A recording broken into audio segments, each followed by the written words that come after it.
Hello' guys, good morning. সকলোকে পুনৰবাৰ মোৰ ভিডিঅ'লৈ স্বাগতম জনাইছোঁ।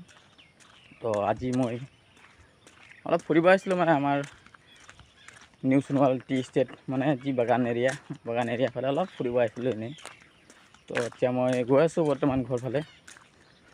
তো মই জনাব বিচাৰিছোঁ যে আমাৰ যিটো নিউ সোণোৱাল টি ষ্টেট যি বাগান আছে আমাৰ, তো ইয়াৰ ৰাইজসকলে যিটো নেকি চৰকাৰে আদেশ দিছিলে, মানে গৰমটো বেছি হোৱাৰ কাৰণে আগত কাম আছিলে 8 বজাৰ পৰা 4 বজালৈকে।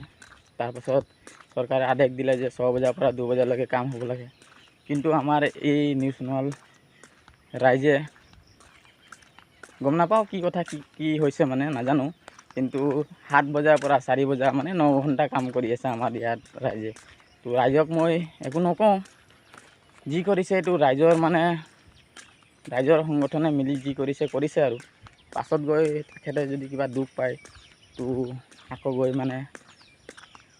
মানে ক'ব যে আমি ইমান কষ্ট পাইছোঁ বাগানত, আমাক সহায় দিয়ক। কিন্তু সেইটো কথা নহয় গাইজ, কষ্ট নিজে লৈছে তো নিজে হেৰি কৰিব লাগিব। আৰু বেছি নকওঁ মই, এইটো ৰাইজৰ ওপৰত এৰিছোঁ আৰু কি কৰে সেইকেইটা।